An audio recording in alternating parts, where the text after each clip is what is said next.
This is Tammy Bergstrom recording my informative speech. Here's my audience. Nice.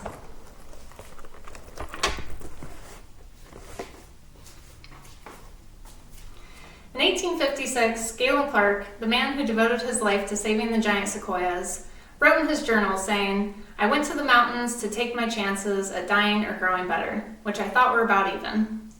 Mr. Clark had been diagnosed with a severe lung condition called tuberculosis, and doctors gave him just 6 months to live. However, after moving to the Sierra Nevada mountains to present-day Yosemite National Park, he miraculously healed and went on to live for another 50 years. Mr. Clark didn't just save his life in those mountains. He started a conservation movement by fighting to protect wilderness spaces for all people to enjoy, an entirely new concept at the time. But this concept isn't new anymore. According to a 2024 visitor use data webpage on the National Park Service website, 331.9 million people visited the national parks in that year alone.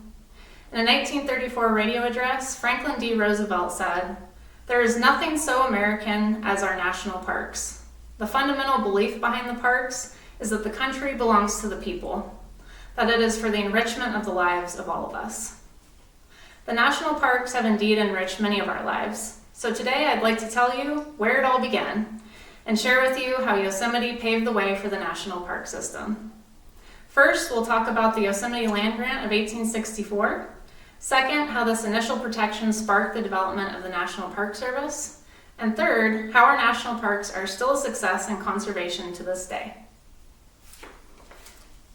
Galen Clark was a gold miner who got the privilege of being on the second tourist party to explore Yosemite Valley. He fell in love with the valley, so when he got that 6-month prognosis, he decided he would rather spend his last days in this beautiful place than in the mine shafts of California. Upon moving to the mountains, he met local Native American Indians who told him about the giant sequoias.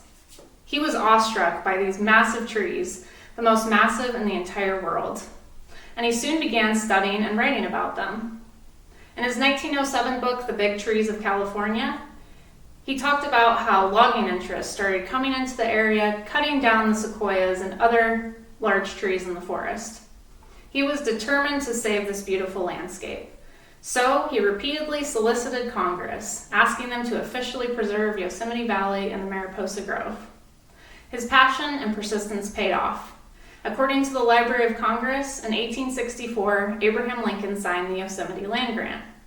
Congress gave Yosemite Valley and the Mariposa Grove to the state of California under the express conditions that the premises be held for public use, resort, and recreation. With Lincoln's signature, Yosemite became our country's very first protected park.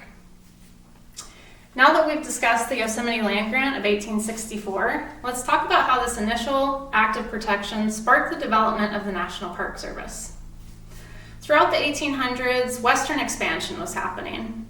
Land was being developed and privatized rapidly. However, since the protection of Yosemite, a conservationist movement was also growing.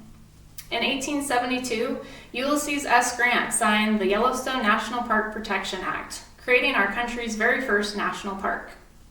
Later, President Theodore Roosevelt would become known as the conservationist president.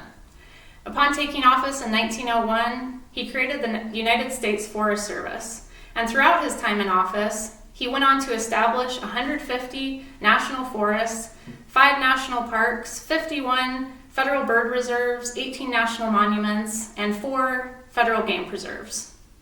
With all this newly protected land, the government realized that it needed to create an agency that would oversee all this territory. So in 1916, Woodrow Wilson signed the Organic Act, officially creating the National Park Service. Now that we've discussed the development of the National Park Service, let's talk about how the national parks are still a success in conservation to this day. According to a 2025 article on the National Park Service website, they now manage 433 parks, spanning across 85 million acres in all 50 states. According to a 2024 article on the Environmental Protection Agency's website, over 1,300 plant and animal species are protected under the Endangered Species Act, many of which live in our national parks. According to the book Science in the National Parks, written by the National Research Council in 1992, the importance of research in our national park system has never been greater than it is today.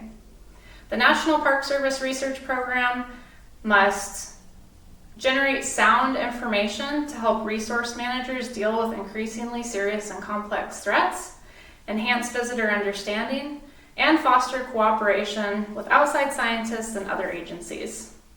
Our national parks protect entire ecosystems, which continue to thrive in our ever-developing world.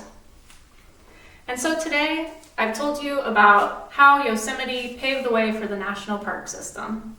I did this by telling you about the Yosemite Land Grant of 1864, how this initial act of protection sparked the development of the National Park Service, and how our national parks are still a success in conservation to this day. Our national parks don't just act as a refuge for plants and animals, they also give every human an equal opportunity to experience the beauty of nature. Famous Yosemite naturalist John Muir put it perfectly in his 1912 book, The Yosemite, when he said, "Everybody needs beauty as well as bread, places to play in and pray in, where nature may heal and give strength to body and soul alike." Thank you. Beautiful. Beautiful. You're still here.